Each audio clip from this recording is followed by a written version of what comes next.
हिमाचल प्रदेश के एक बड़े हिस्से के साथ साथ नए केंद्र शासित प्रदेश लेह लद्दाख की भी लाइफलाइन बनने वाला है।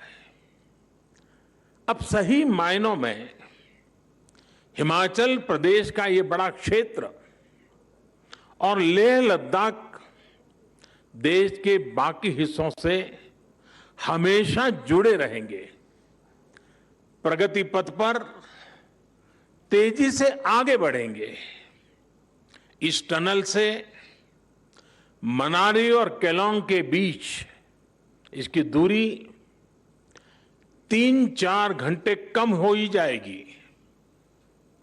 पहाड़ के मेरे भाई बहन समझ सकते हैं कि पहाड़ पर 3-4 घंटे की दूरी कम होने का मतलब क्या होता है।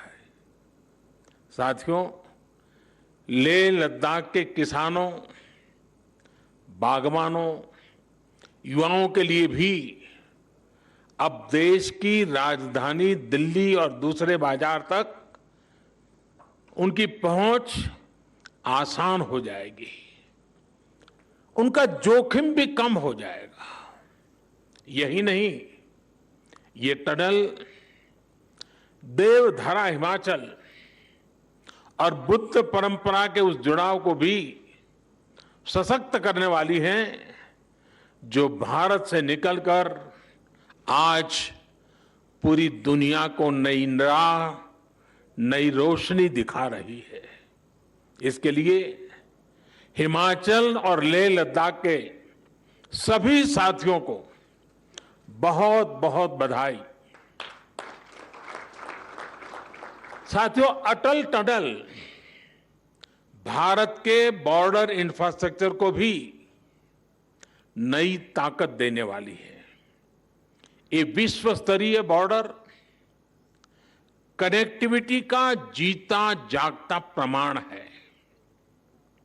हिमालय का ये हिस्सा हो, पश्चिम भारत में रेगिस्तान का विस्तार हो, या फिर दक्षिण और पूर्वी भारत का तटीय इलाका, ये देश की सुरक्षा और समृद्धि दोनों के बहुत बड़े संसाधन है।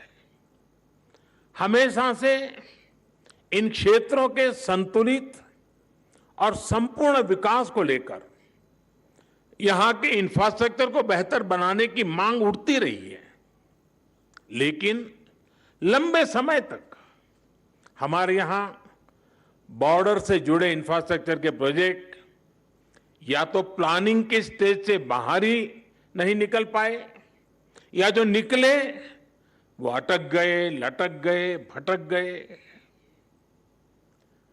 अटल टनल के साथ भी कभी कभी तो कुछ ऐसा महसूस भी हुआ है।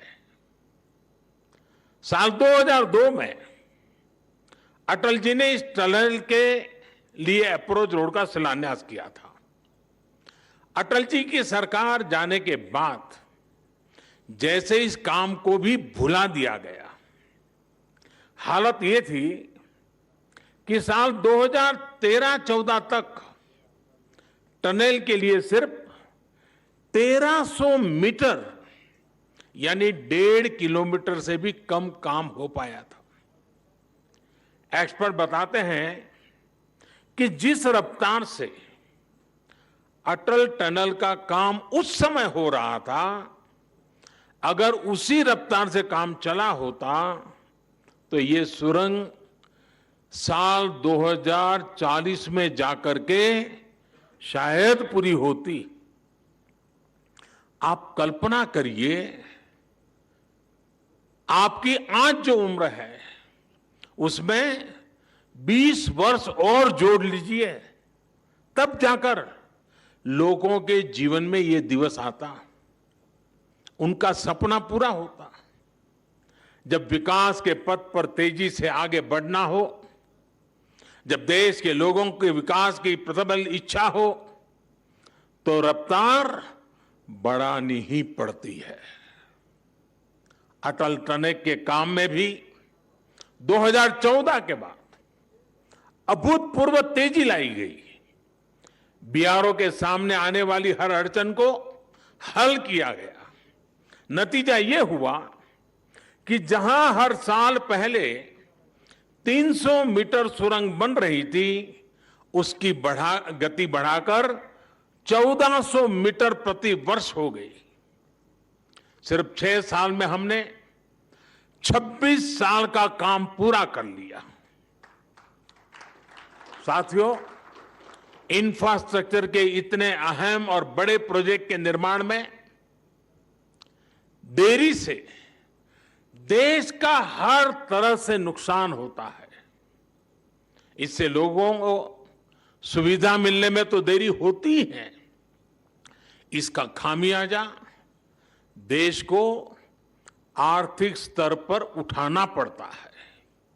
साल 2005 में यह आकलन किया गया था कि ये टनल लगभग 950 करोड़ रुपए में तैयार हो जाएगी, लेकिन लगातार होती देरी के कारण आज ये 3 गुना से भी ज्यादा यानी करीब करीब 3200 करोड़ रुपए से अधिक खर्च करने के बाद पूरी हो पाई है। कल्पना कीजिए कि अगर 20 साल और लग जाते तब क्या स्थिति होती। साथियों, कनेक्टिविटी का देश के विकास से सीधा संबंध होता है। ज्यादा से ज्यादा कनेक्टिविटी यानी उतना ही तेज विकास।